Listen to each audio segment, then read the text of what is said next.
Shalom, Bapak Ibu Saudara jemaat yang Tuhan Yesus kasihi, kita akan merenungkan kebenaran firman Tuhan. Namun sebelumnya mari berdoa.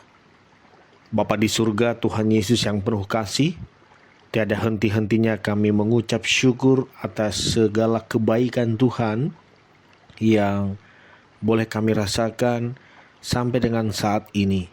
Kasih setiamu tiada berkesudahan dalam hidup kami. Terpujilah Engkau ya Tuhan. Sebelum kami melakukan tugas aktivitas di sepanjang hari ini, kami anak-anak-Mu rindu dan haus akan kebenaran firman-Mu. Karenanya kami memohon, berfirmanlah, kami telah siap mendengarnya, dan kiranya dengan urapan kuasa Roh Kudus kami bahkan mampu mempedomaninya dalam hidup kami. Berfirmanlah ya Tuhan, kami siap mendengarnya. Amin. Yeremia 50 ayat 20. Pada waktu itu, di masa itu, demikianlah firman Tuhan, orang akan mencari kesalahan Israel, tetapi tidak didapatinya, dan dosa Yehuda, tetapi tidak ditemukannya, sebab aku akan mengampuni orang-orang yang kubiarkan tetap hidup. Melalui bacaan ini kita merenungkan dengan tema, hukuman bukanlah akhir segalanya. Sekali lagi, hukuman bukanlah akhir segalanya. Bapak Ibu Saudara jemaat yang Tuhan Yesus kasihi, Nabi Yeremia menganalogikan sebagai gembala untuk para pemimpin negeri kala itu. Para gembala yang dimaksud adalah raja-raja Israel dan Yehuda. Tugas raja adalah mengembalakan umat Allah sehingga hidup sejahtera, aman, dan memperoleh keadilan. Alih-alih memelihara domba, para raja Israel dan Yehuda membiarkan mereka sesat dan lepas kemana-mana. Akhirnya, Yehuda luluh lantak dihabisi oleh Babel. Israel memang pernah mengalami penderitaan karena Tuhan menjatuhkan hukuman dengan memakai bangsa lain.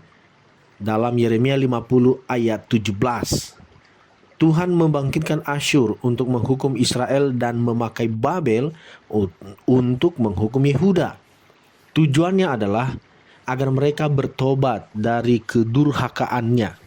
Setelah itu, ada kesempatan bagi Israel untuk bangun dari reruntuhan iman dan kehidupan mereka. Mereka akan menerima berkat terbesar, yaitu pengampunan atas segala kesalahan mereka. Ayat 19 dan ayat 20 pembacaan kita tadi. Namun demikian, di dalam kedaulatannya, Tuhan tidak membiarkan begitu saja bangsa yang telah menyebabkan umatnya menderita. Sebagaimana Tuhan telah menghukum Asyur yang sudah menghancurkan Israel, begitu pula Dia akan menghukum Babel. Ayat 18, Babel telah menantang Tuhan. Ayat 24, dan bertindak kurang ajar terhadap Dia. Ayat 31 sampai 32. Tindakan Babel yang berlebihan terhadap umat Tuhan menunjukkan sikap angkuhnya. Itu sebabnya dalam perikop terdahulu, para sesembahan Babel dipermalukan dan kesombongan Babel dihancurkan. Di sisi lain, penghukuman itu menyatakan keadilan Allah. Dalam sejarah tercatat Asyur dihancurkan oleh sekutu Babel Media pada tahun 609 sebelum Masehi.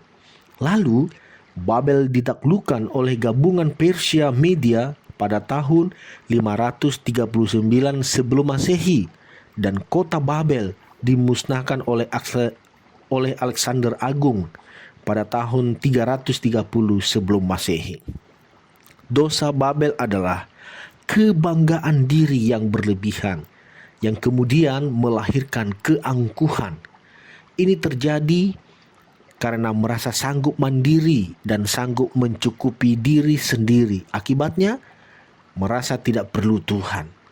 Barang siapa yang merasa bisa hidup tanpa Tuhan, suatu saat akan menemui kehancuran. Sekali lagi, saudara-saudara, barang siapa yang merasa bisa hidup tanpa Tuhan, suatu saat akan menemui kehancuran. Saudaraku yang dikasihi Tuhan Yesus, ingat, terjatuh dan terbuang bukan berarti terhalau dari kebaikan Tuhan. Asal tidak menjadi kebiasaan, percayalah bahwa Tuhan menyambut penyesalan mereka yang pernah terjatuh dan terbuang. Hukuman bukanlah akhir dari segalanya. Jadi, untuk apa putus asa? Untuk apa menghancurkan diri? Dan untuk apa merusak masa depan? Percayalah, ada pengampunan bagi orang yang menyesal dan bertobat. Tuhan Yesus memberkati saudara. Mari berdoa. Bapa di surga, terima kasih untuk firman-Mu. Menguatkan, meneguhkan, dan memberikan kepada kami kekuatan untuk memandang terus kepada belas kasihan Tuhan.